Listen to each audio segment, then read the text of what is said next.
ॐ अज्ञानतिमिरान्धस्य ज्ञानाञ्जनशलाकया चक्षुरुन्मिलितं येन तस्मै श्रीगुरवे नमः।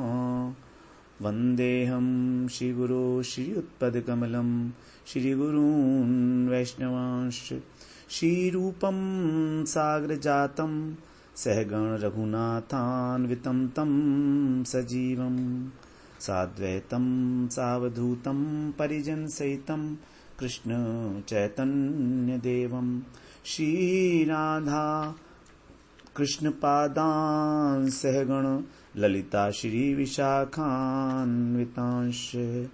तमादिदेवं करुणानिधानं तमालवर्णं सुहितावतारम् अपार संसार समुद्र सेतुं भजामहे भागवत स्वरूपम्। हे देव हे दैत हे भुवनैक बंधो हे कृष्ण हे चपल हे करुणैक सिंधो हे नाथ हे रमण हे नयनाभिराम हा हा कदानुभवितासि पदं दृशोर्मे। श्री कृष्ण चैतन्य प्रभो नित्यानंद श्री अद्वैत गदाधर शिवसदी गौरभक्त वृंद। हरे कृष्ण कृष्ण कृष्ण हरे हरे हरे राम राम राम हरे हरे। हरे कृष्ण। सर्वप्रथम मैं अपने गुरुपाद पद्म ओम विष्णुपाद अष्टोत्तर शत श्री श्रीमद् भक्ति वेदांत माधव गोस्वामी महाराज के चरण कमलों में अनंत कोटि दंडवत प्रणाम ज्ञापन करता हूं। हम लोग श्रीमद् भागवत पुराण में दशम स्कंध में भगवान की लीलाओं का आस्वादन कर रहे हैं। 8वें अध्याय के अंदर भगवान का नामकरण संस्कार हुआ है।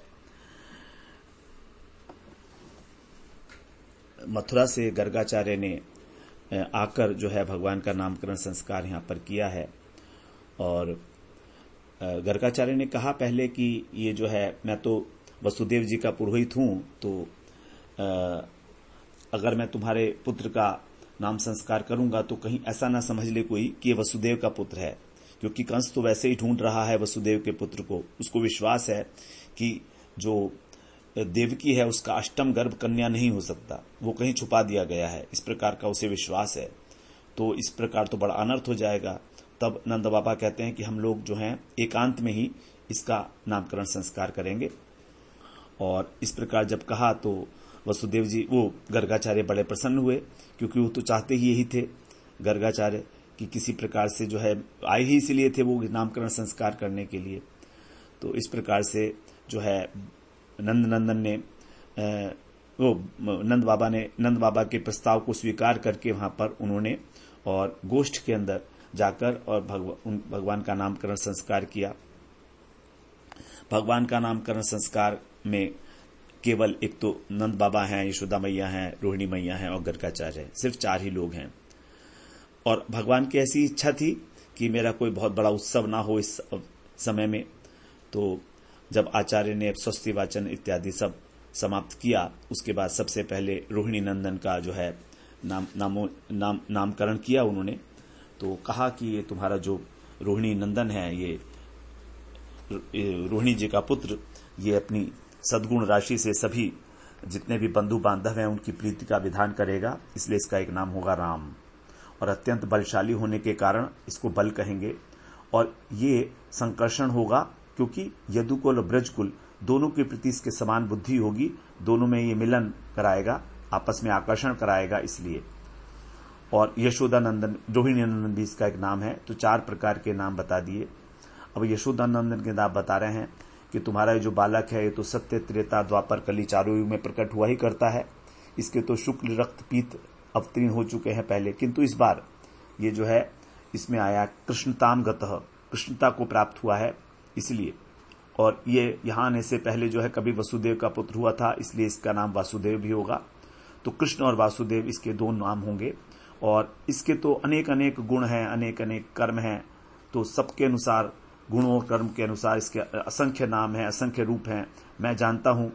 और अन्य लोग नहीं जानते, जान भी नहीं सकते, और मैं भी क्या जानता हूं, शायद मैं भी नहीं जानता हूं और कोई भी नहीं जान सकता। इस प्रकार जो आचार्य गर्गाचार्य कहते कहते गदगद हो गए, आंखें निमीलित हो गईं, कुछ क्षण के लिए समाधिस्थ हो गए।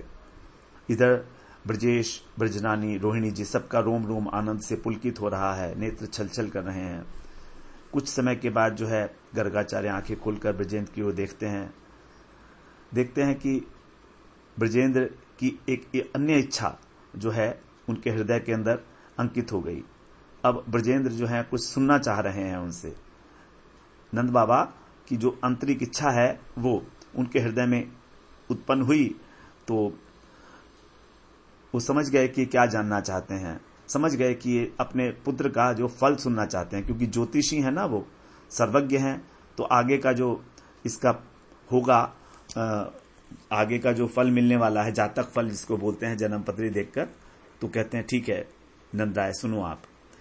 ये कहने लगे कि ये जो पुत्र है तुम्हारा सभी गोपों को, सभी गोपवासियों को परमानंद सिंधु में निमग्न करेगा, और तुम्हारे इस प्रकार इस लोक के परलोक संबंधी जितना तुम्हारा मंगल है, परम मंगल है, उसका संपादन करेगा, और इसका आश्रय लेकर तुम सभी विपत्तियों से अनायास पार हो जाओगे।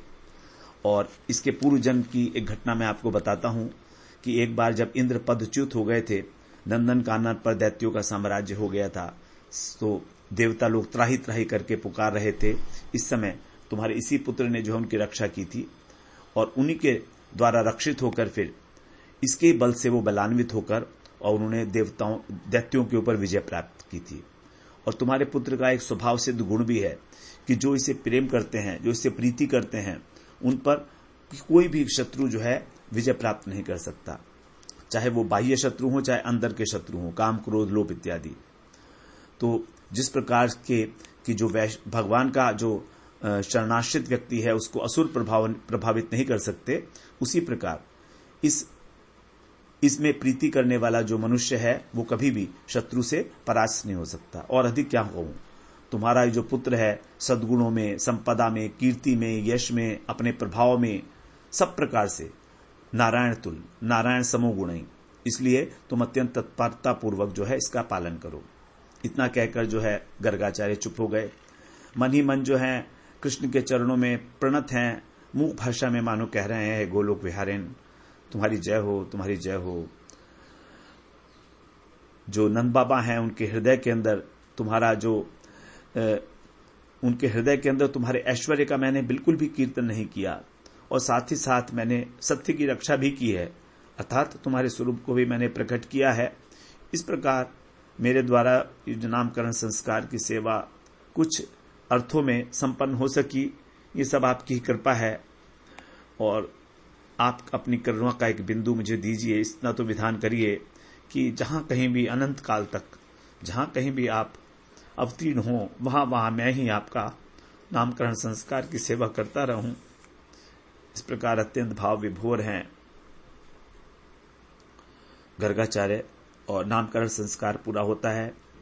बार बार देख रहे हैं राम श्याम की ओर गर्गाचार्य जी, विदा ले रहे हैं, जाना तो पड़ेगा ही, लेकिन उनके अश्रु जो हैं रुकते हुए रुक नहीं पा रहे हैं। और नंद राय भी जो है अपनी माला बनाकर एक आचार्य के चरणों में भेंट करते हैं अपनी अश्रुओं की माला। आचार्य किसी प्रकार का कोई दान तो स्वीकार नहीं करते हैं। नंद बाबा की अश्रु भेंट लेकर ही चल दिए वो वापस मथुरा की ओर। नंद बाबा सोचते हैं कि मेरी सारी कामनाएं आज पूरी हो गई हैं, मेरे समान कोई सुख नहीं है, कोई सुखी नहीं हो सकता। इस प्रकार जो है उन सुखमय तरंगों में बहते हुए रोहिणी मैया, यशोदा मैया दोनों ही रामकृष्ण को लेकर जो है अपने घर की ओर प्रस्थान करती हैं। सूरदास जी एक बड़ा सुंदर पद बोलते हैं, जो सुख ब्रज में एक घड़ी, सो सुख तीन लोक में नाही, धन्य है घोषपुरी, धन्य है घोषपुरी। अष्ट सिद्धि नवनिधि कर जोरे, द्वारे रहती खरी, शिव सनकादि सुकादि अगोचर, शिव सनकादि शुकादि अगोचर, ते अवतरे हरि, ते अवतरे हरि। धन्य धन्य बड़ भागिनी यशुमती, धन्य धन्य बड़ भागिनी यशुमती, निगमनी सही परी, ऐसे सूर दास के प्रभु को, ऐसे सूर दास के प्रभु को, लीनो अंक भरी, लीनो अंक भरी। जो सुख ब्रज में एक घरी, सो सुख तीन लोक में नाही, धन्य है घोषपुरी। इस प्रकार भगवान का जो नामकरण संस्कार है वो पूरा होता है।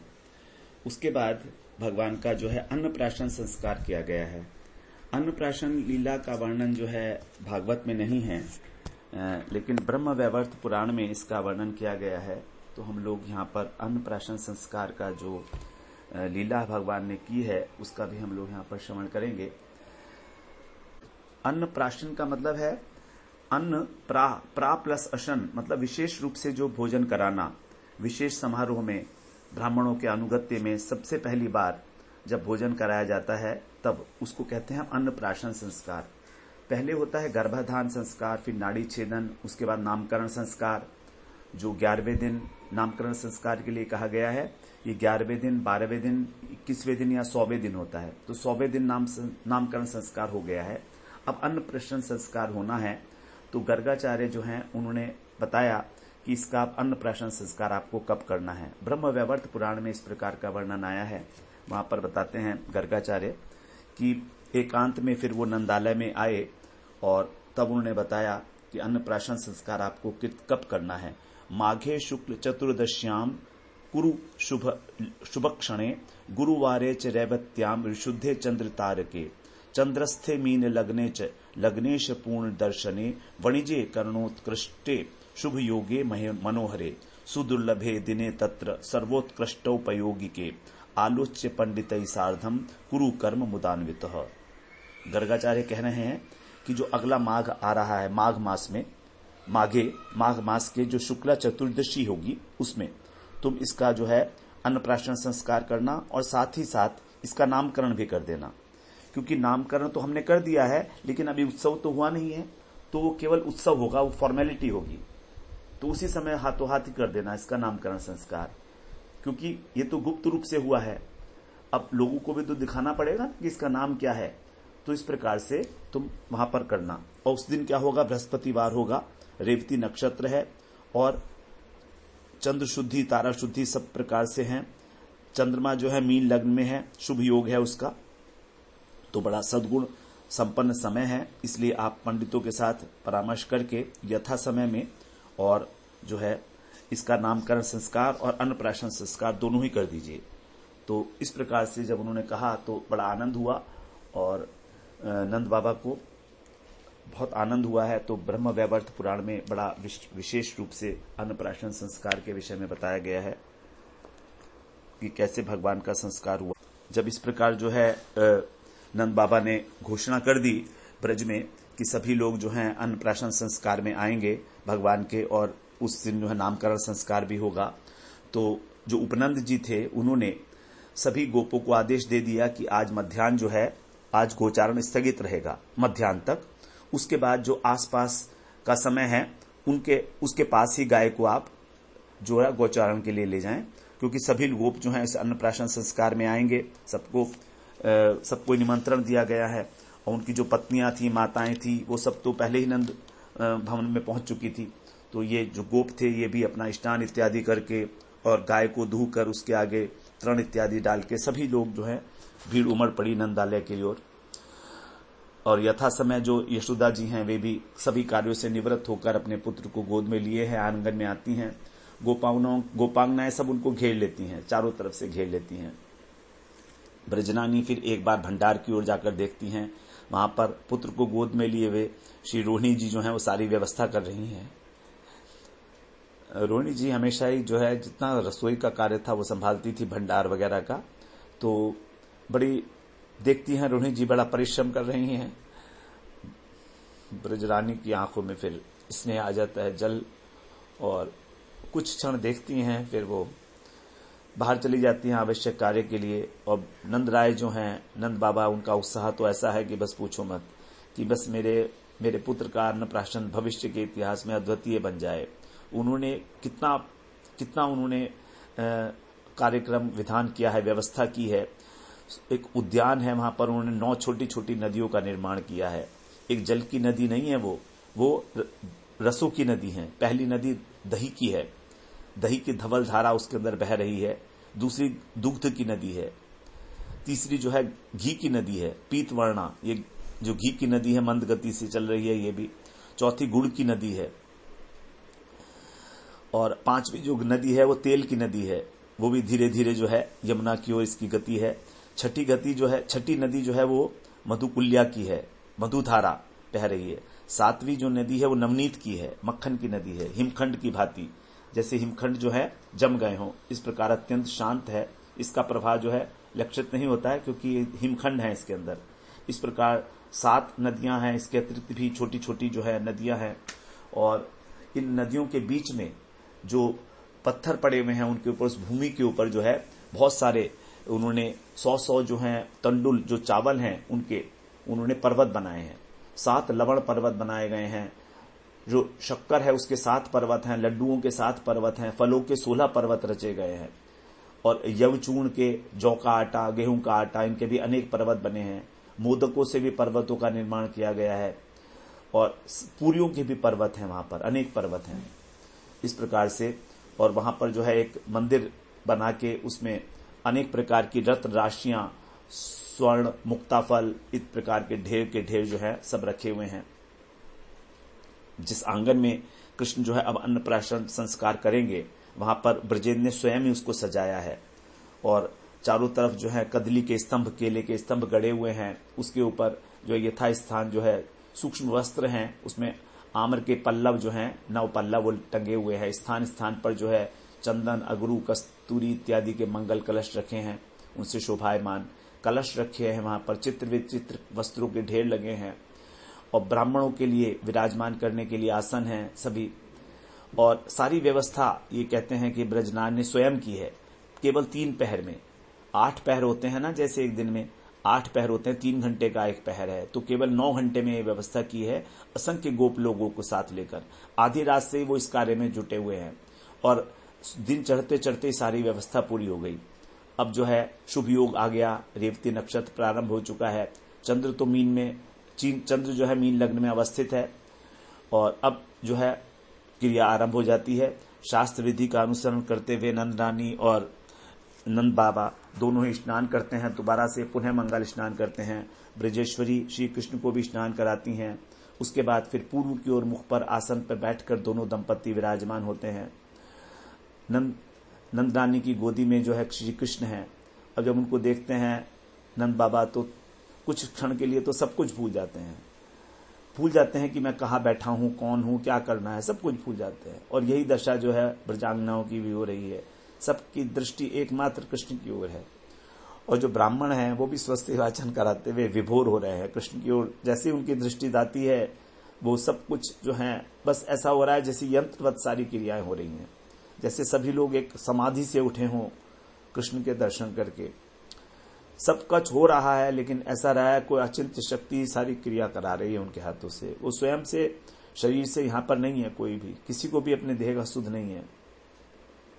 जब शास्त्रीय कार्य पूरे हो चुके तो वहां पर धुंदुभी और मृदंग, मुरज, आनक, वंशी सब वाद्य जो है बजने लगे। सभी बंदीजन जो हैं अपना स्वर मिलाकर एक दूसरे से वाद्य स्वर से और गाने लगी। ब्रजांगनाएं तो पहले से ही गा रही थी वहां पर। आकाश में भी जो है विद्याधरियां नृत्य करने लगी, गंधर्व गान करते हैं। सब जो प्रेम रस से भावित ब्रजवासी जन हैं वो आश्चर्य से ऊपर देखते हैं आकाश की ओर कहां से आ रही है सुंदर आवाज, लेकिन उनको कुछ दिखाई नहीं देता। तो सोचते हैं कोई बात नहीं, ये हमारा जो नृत्य गान हो रहा है इसकी प्रतिध्वनि होगी शायद। देखिए कितने भोले हैं ब्रजवासी। इस प्रकार से आकाश के अंदर जो देववृंद हैं वो भी सब नर्तन गायन कर रहे हैं वहां पर। तो तुमुल आहल को आनंद बरस रहा है वहां पर। अब जो है नंदराय अपने पुत्र के अधर से अन्न का स्पर्श कराते हैं। अब कैसे कराते हैं बता रहे हैं कि ब्रजेंद्र नंदन को जो है तीक्ष्ण, कटु, अम्ल, लवण जो रस हैं इनको धीरे धीरे एक एक करके कृष्ण के अधर से इसको स्पर्श कराते हैं। और कृष्ण क्या करते हैं, उस समय अपनी बात सुलभ चेष्टा से अपने होठों को सिकोड़ने लगते हैं। ऐसे जिनके एक अंश के अंदर अनंत ब्रह्मांड जो हैं वो समाये हुए हैं और विलीन हो जाते हैं, जिनके अंदर किसी प्रकार की कोई विकृति नहीं आती, महाप्रलय के समय भी वो भी जरा सा एक कणिका मात्र यदि उनको कड़वा स्पर्श कराया तो अपना मुंह सिकोड़ लेते हैं। कितनी आश्चर्यमय लीलाएं हैं कृष्ण की ये। ब्रजेंद्र नंदन भी जो है, ब्रजेंद्र जो है नंदराय जी, उन्हें लगता है कि मैं अपने इस छोटे से शिशु के कोमल और बिल्कुल नव पल्लव की भांति जो अधर हैं उसके, उस पे कड़वा कड़वा रस जो है छुआ रहा हूं, ये तो अत्याचारी है, ये क्रूर हूं मैं अत्यंत। इसलिए अत्यंत शीघ्र ही जो है उसको फिर जल लेकर और उसके अधर को पूछ देते हैं, कृष्ण के अधर को पूछ देते हैं। फिर पहुंच के जो है नंदरानी की गोद में उन्हें रख देते हैं। नंदरानी की गोद में जब कृष्ण पहुंच जाते हैं तो वो उनको पकड़ लेती हैं और उनका मन करता है मैं इसे छोड़ू ही ना, अपने हृदय से लगाया रहूं। लेकिन और भी तो बहुत सारी गोपियां हैं, ब्रजांगनाएं हैं, सब व्याकुल दृष्टि से देख रही हैं, तो द्रवित हो जाता है उनका हृदय यशोदा मैया का। और फिर जो पास में खड़ी हुई एक गोपी है उसको दे देती है कि तेरे तू ले ले थोड़ी देर के लिए। इस प्रकार से जो अत्यंत उत्कंठित गोपी हैं कृष्ण को स्पर्श करने के लिए, वो सब एक एक करके जो है कृष्ण को जो है अपनी गोदी में लेती हैं और उसका मुख चूम चूम कर जो है कृतार्थ होती रहती हैं। इस प्रकार से जब ब्रजेंद्र सभी कार्य से निवृत्त हो जाते हैं तो ब्राह्मणों को जो है वो भोजन कराते हैं। और दक्षिणा की तो क्या बात कहेंगे, इतनी प्रचुर दक्षिणा मिली है कि उसको ढो ही नहीं पा रहे हैं। कितना दान हुआ इसका कोई हिसाब किताब ही नहीं है। अन्न के जो पर्वत बने थे सबके सब वितरण कर दिए गए। दही दुग्ध की जो नदियां हैं उस पर तो कोई प्रतिबंध ही नहीं, जो चाहे उसमें से जितना चाहे ले सकता है। और वो तो कभी रिक्त तो हो ही नहीं रही है वो नदी जो है, उसमें हम निरंतर ही जो है दूध और दही भरा हुआ है इस प्रकार से। और इतना अधिक दही दूध है कि गोप बालक जो है उसके अंदर कूद कूद के स्नान करने लगे। तो यही सोचकर नंद बाबा ने इसका निर्माण कराया था, क्योंकि जब ब्रजेंद्र नंदन का जन्म हुआ था उस समय जो है गोप लोगों ने ही सारी दुग्ध और दही की धारा बहाई थी और ब्रजेंद्र नंदन को उसमें नृत्य भी कराया था। ब्रजेश को अर्थात नंद बाबा को वहां पर नृत्य भी कराया था। तो उस समय जो है गोपों ने सभी व्यवस्था गोप लोगों ने की थी, नंद बाबा ने उस समय व्यवस्था नहीं की थी। लेकिन अब आज जो है नंद बाबा उन सब का आनंद वर्धन के लिए करने के लिए अपनी ओर से दूध और दही की नदियां बहा रहे हैं। इस प्रकार जो है ब्राह्मण भोजन करा के और जो गोपकुल के मुख्य गोप हैं उनके साथ जो है अब नंद बाबा भोजन करने के लिए बैठते हैं। भोजन करके उठे ही थे कि तभी जो गोप बालक हैं उन्होंने कहा, बाबा हम लोग तो यहाँ पर जो है सब लोग उत्सव मना रहे हैं, बाहर पीछे से किसी ने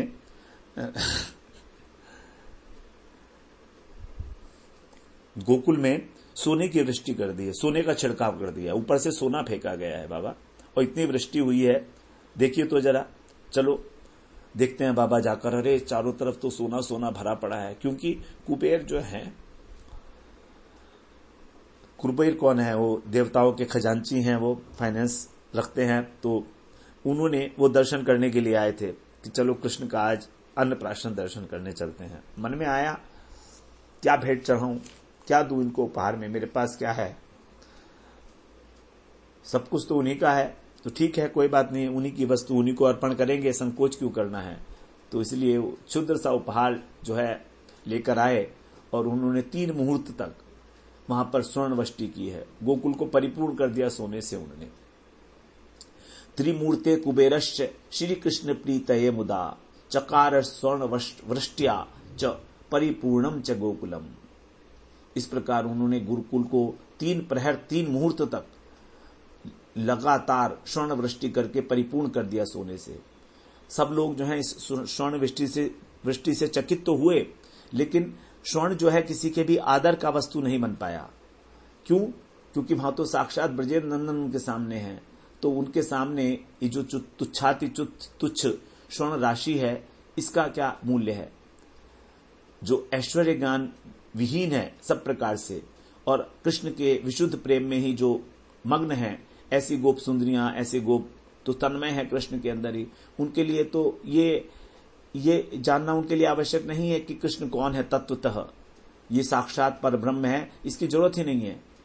क्योंकि वस्तु स्थिति ही इस प्रकार की है कि वो किसी अनुसंधान की अपेक्षा ही नहीं रखती है। अर्थात वो तो जो है वो रहेगी ही। अब जो कृष्ण है वो तो है ही साक्षात सच्चिदानंद स्वरूप, तो वो तो वैसे ही रहेंगे। वो तो आत्माओं के भी आत्मा है, प्रियतमों के भी प्रिय है। तो इसीलिए इनके लिए ही अपने शरीर को धारण करना यही जीवन की सार्थकता है। अहम आत्मा आत्मनाम धातः प्रेष्ठ सन प्रेयसामपि अतो मयि रतिम कुर्यात देहादिर यत कृते प्रिय। तीसरे स्कंद में भगवान ने बताया है 9वें अध्याय में कि मैं ही जो है सब आत्माओं की आत्मा हूं, इसीलिए मेरे अंदर ही सभी जो है जितने जीवात्मा हैं वो सब मेरे अंदर ही यदि प्रेम करें तो यही वास्तव में जो है उनके जीवन की सार्थकता है। इस प्रकार ब्रजवासियों के लिए जो अपने मन, अपने तन, अपने प्राणों को कृष्ण के चरणों में न्यौछावर किए हैं, उनके लिए तो ये कुबेर का जो वैभव है अत्यंत तुच्छ है, वो इसको क्या जो है आदर देंगे। इस प्रकार जो है नंदन का अन्नप्राशन संस्कार पूरा होता है। फिर उस दिन संध्या आई, रात्रि आई, फिर प्रभात हुआ। ये सब जो समय था क्षण के समान प्रतीत हो गया और यशोदा मैया तो आठों पहर ही कृष्ण का मुख ही देखती रहती हैं। आठों पहर ही यशोदा मैया का तो बस यही एक है कार्य कि अपने कृष्ण को निहारती रहूं, इसका ध्यान रखूं, इसको किसी प्रकार की कोई असुविधा ना हो। तो सारा का सारा उनका जितना भी ध्यान है नंद बाबा का और यशोदा का, दोनों उसी में लगा रहता है। अब आगे जो है भगवान की 21वें श्लोक से सुखदेव महाराज यहाँ पर भगवान की बाल लीलाओं का वर्णन कर रहे हैं। बड़ी सुंदर लीलाएं हैं भगवान की और हम लोग उसी का आस्वादन करते हुए आगे बढ़ेंगे। धीरे धीरे, बहुत धीरे धीरे बढ़ेंगे। 21वें श्लोक में कह रहे हैं सुखदेव जी, कालेन ब्रजताल्पेन गोकुले राम केशवौ जानुभ्याम सह पाणिभ्याम रिंगमाणो विजृहतु। कह रहे हैं अल्पेन कालेन, अर्थात अल्प काल ही, व्रजता माने बीत जाने पर, थोड़ा सा ही समय बीता था, तभी राम केशवौ, जो बलराम जी हैं और श्री कृष्ण हैं, गोकुले, उन्होंने गोकुल में सह पाणिभ्याम, दोनों हाथों के साथ, अपने दोनों हाथों और घुटनों को, जानुभ्याम माने घुटनों के सहारे, रिंगमाणों, सरकते हुए, विजृहतु, विहार करने लगे। तो कुछ समय बाद ही जो है भगवान कृष्ण और बलराम जी दोनों ही जो है ब्रज में विहार कर रहे हैं। तो कुछ ही समय बीता था यहाँ पर। अब पहले भगवान की जो ऐश्वर्य मिश्रित बाल लीलाएं का श्रवण किया हमने, पूतना उद्धार, तृणावर्त, शक्टासुर इत्यादि। अभी यहाँ पर जो है माधुर्यमय लीलाओं का वर्णन किया जा रहा है, जो हमारे लिए चिंतन का विषय है। हमारे लिए वास्तव में जो चिंतन का विषय है वो भगवान की जो माधुरी है, जो शुद्ध प्रेममय माधुर्यमय लीलाएं हैं, वही हमारे लिए चिंतन का विषय है। तो यहाँ कहते हैं काल चक्र तो अपनी गति से चलता ही है, तो किसी के सामने बहुत तेजी से चलता है, किसी के सामने बहुत जल्दी जल्दी चल जाता है। दुखितस्य निशाकल्पः, जो दुखी है उसके लिए जो है एक कल्प के बराबर हो जाती है एक रात, और सुखितस्य निशाक्षणम, सुखी मनुष्य के लिए एक क्षण के समान बीत जाती है। तो ब्रज में भी काल इस प्रकार धीरे धीरे सरक रहा है, कि सरक रहा है ऐसे कि किसी को पता नहीं लगा। काल क्रम से राम बलराम दोनों ही, बलराम और कृष्ण दोनों ही कुछ बड़े हुए। अब यहां पर कह रहे हैं केशव, भगवान को कहा गया केशव। केशव की कई सारी व्युत्पत्ति बताई गई हैं। प्रशस्ता केशा यस्य, अर्थात जिसके केश प्रशस्त है वो, क्योंकि भगवान की जो अलकावली है अत्यंत प्रशस्त है, भ्रमर के समान बताई गई है भगवान के अलग। फिर कहते हैं कश्च अश्च ईशश्च केशा, अर्थात क का अर्थ है ब्रह्मा, केशव, और अ का अर्थ है विष्णु और ईश का अर्थ है महेश। तो जो इनका वो हमने वश में करने वाले हैं, तो ब्रह्मा विष्णु महेश को जो वश में करते हैं, उनके जो प्रशासक हैं वो हैं केशव। फिर महाभारत में इसका अर्थ बताया गया है कि भगवान के मुखमंडल से जो रश्मि निकलती हैं उसका नाम है केश, और जो इन रश्मियों को धारण करता है उसको बोला का है केशव।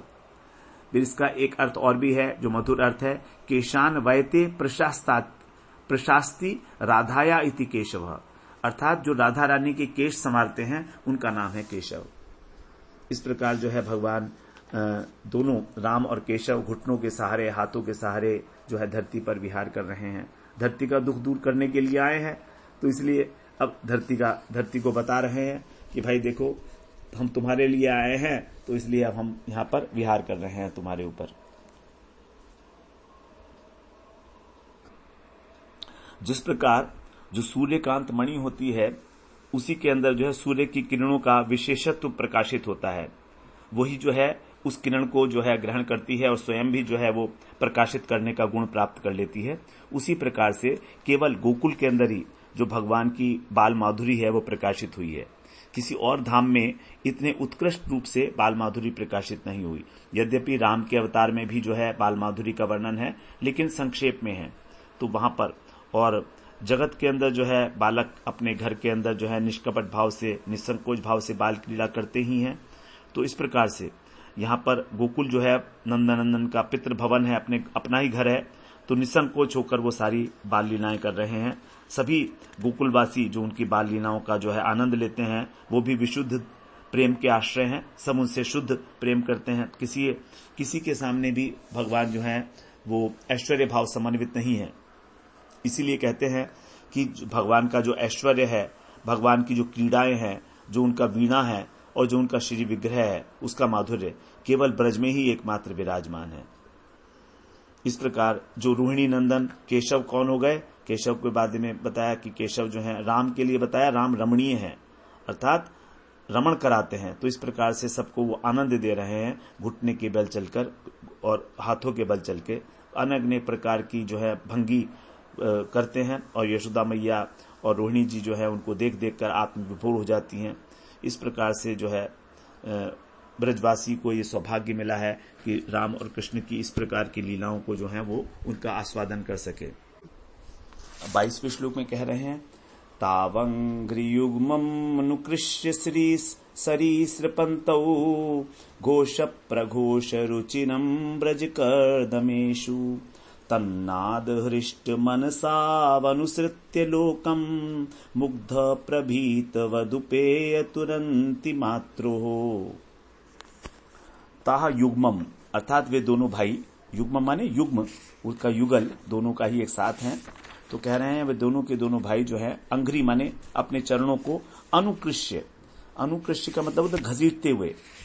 अब जो है जब जो है भगवान रिंगण लीला कर रहे हैं तो दोनों पैरों को घसीटते हुए से ब्रज कर्दमेशु, ब्रज मतलब जो गोष्ठ है उसकी कर्दम माने कीचड़, जो कीचड़ है क्योंकि वहां पर जो है गोबर भी है और मूत्र गौमूत्र भी है, तो कीचड़ सी बन गई है। तो उस कीचड़ में सरीसृपन्तौ सरकते हुए, रुचिरम अत्यंत सुंदर लग रहे हैं, और घोष प्रघोष और उनके जो आभूषण हैं उसके द्वारा उसकी झंकार हो रही है। जब वो सरक रहे हैं तो कीचड़ युक्त जमीन के अंदर जब बार बार खींचते हैं अपने शरीर को सरकते हुए से, तो उससे जो है घोष प्रघोष हो रहा है, अर्थात जो कमर के अंदर और चरणों में जो उनकी किंकणी इत्यादि आभूषण हैं वो ध्वनि जो है बज रही है।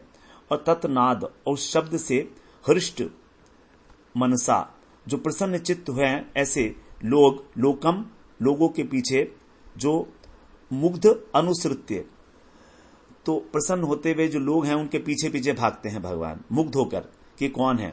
अनुसृत्य माने उनका अनुगमन करते हैं। प्रभीतवत, लेकिन फिर उन्हें लगता है अरे हम तो इनको जानते नहीं हैं, लगता है कि तो कुछ अजनबी से हैं, तो उनको डर लगने लगता है। तो मात्रो अंति उपेयतु, फिर माताओं के समीप लौट आते हैं। तो जो दोनों शिशु हैं अपने पैरों को गोकुल की कीचड़ में घसीटते हुए चलते हैं वक्र गति से, जब चलते हैं तो पैर और कमर के घुंघरू भी बजते हैं, बड़ा मधुर शब्द है, बड़े आनंदित होते हैं दोनों। फिर कभी कभी रास्ते में क्या करते हैं, कोई अपरिचित व्यक्ति जा रहा है, उसके पीछे पीछे सरकने लगते हैं, लेकिन जब देखते हैं अरे ये तो कोई और है, तो ठिठक गए, वहां पर ही डर लगने लगा। तो यहां पर जो है करदम जो कीचड़ बनी है वो गाय के दूध से और गौमूत्र से। तो इस प्रकार वो आंगन के अंदर जो है हो करके गोपियां हो करके हंस रही हैं, करतल ध्वनि कर रही हैं, और कृष्ण बलराम बड़े जो है प्रसन्न हो रहे हैं। तो यहाँ पर श्रीधर स्वामी बात बताते हैं कि जो मनोहर शब्द हो रहा है घोष प्रघोषई, वो उनके कटिभूषण से, करभूषण से और चरण भूषण, इसकी ध्वनि से ब्रजधाम जो है मुखरित हो रहा है। और ऐसे मनोहर शब्द को सुनकर बहुत सारे जो ब्रजवासी हैं वो आकर्षित हो जाते हैं। तो उनमें से कोई तो कहता है हे कृष्ण, कोई कहता है हे राम। इस प्रकार जब आवाजें सुनते हैं दोनों भाई तो उनके पीछे पीछे दौड़ने लगते हैं। तो यहां पर जो है जो इस प्रकार से बोलते हैं ब्रजवासी, ब्रजगोप और ब्रजगोपियां सभी, तो माता जो है कुछ दूर तक तो जो है उनके, अब देखते हैं कि ये माता तो है नहीं हमारी, वो तो सोचते हैं शायद हमारी माता हमें पुकार रही है। तो गोप नहीं है वहां पर, कोई गोप नहीं है, गोपियां ही हैं, क्योंकि अपने घर के आंगन में ही खेल रहे हैं, तो आंगन में तो गोप आ नहीं सकते हैं। इस प्रकार से तो घुटनों के बल ही जो है वो अपने आंगन में ही खेल रहे हैं और इस प्रकार अपना लीला माधुरी का विकास कर रहे हैं, विधान कर रहे हैं। सभी लोग जो हैं उनके जो हैं आविष्ट रहते हैं उसके खेल को देखने में ही, देखते हैं कहीं इनकी चोट ना लग जाए, इस भय से कभी उनको अंदर ले जाते हैं, लेकिन फिर वो जबरदस्ती जो है कृष्ण बाहर आ जाते हैं। इस प्रकार से वो बार बार जो है अंदर जाते हैं, कभी बाहर आते हैं, और जो है आंगन सारा का सारा कीचड़ बन गया है उसके अंदर से। तो धीरे धीरे इस प्रकार से वो एक दूसरे को पराजित करने के लिए होड़ लगा रहे हैं कि मैं आगे बढ़ूंगा कि मैं आगे बढ़ूंगा। तो ये गोप गोपियां देखकर वहां पर अधीर हो जाते हैं और चित्रपुतलिका की भांति एकदम जैसे कठपुतली होती है ऐसे खड़े हो जाते हैं। अब आगे कह रहे हैं 23वें श्लोक में, इसी श्लोक में जो है ये भी बता रहे हैं कि भगवान का जो शरीर है सर्वांग वो मिट्टी से लथपथ हो गया है बिल्कुल। मानो ये प्रकट कर रहे हैं कि जब हमें किसी की सेवा स्वीकार करनी है तो पूरी प्रकार सब प्रकार से करनी चाहिए, सर्वांग से उसकी सेवा को जो है स्वीकार करना चाहिए। तो यहाँ पर भगवान जो है कर्दम येषु कहा है, कर्दम का मतलब है कीचड़। तो पहले तो एक कीचड़ कर्दम ऋषि हुए थे, कर्दम ऋषि जो है उनके पुत्र के रूप में भगवान आए थे, कर्दम और देवहूति के पुत्र के रूप में। तीसरे स्कंद में हम लोग श्रवण किया देवहूति और कपिलोपाख्यान में, तो कर्दम ऋषि के यहाँ उनके पुत्र के रूप में आए थे। लेकिन यहाँ पर तो जो देखते हैं ब्रज में हर जगह कर्दम ही कर्दम है, कीचड़ ही कीचड़ है, कहीं पीली मिट्टी है, कहीं लाल मिट्टी है। तो इस प्रकार से जो रंग बिरंगी मिट्टी है ये गाय के गोबर से, दूध से और मूत्र से, दही से सबसे सनकर एक हो गई है। इसलिए भगवान इसी को भगवान जो है आभूषण समझ के और अंगराज की भांति अपने शरीर पर लगा रहे हैं। पृथ्वी पे आए हैं तो पृथ्वी का उद्धार करने के लिए, तो पृथ्वी की किसी भी वस्तु को वो जो है ऐसा नहीं समझते कि अस्पृश्य है, वो सबको स्वीकार करते हैं, क्योंकि पृथ्वी जो है पृथ्वी का ही जो है पृथ्वी की ही मिट्टी है वो। तो इस प्रकार से भगवान जो है कृष्ण और किसी के पीछे भी जाते हैं और बाद में फिर जब देखते हैं उसको, जब मुड़कर देखता है तो अपरिचित है, तो फिर वो अपनी माता के पास लौटाते हैं, मात्र अपनी माता के पास। मतलब कभी कृष्ण रोहिणी के पास आ जाते हैं, कभी बलराम यशोदा के पास चले जाते हैं। तो इस प्रकार से माताएं उनका इस प्रकार की लीला को देखकर अत्यंत पुलकायमान हो जाती हैं। अब 23वें श्लोक से हम लोग अगले सत्र में श्रवण करते हैं। वांछा कल्पतरुभ्यश्च कृपा सिन्धुभ्य एव च पतितानां पावनेभ्यो वैष्णवेभ्यो नमो नमः।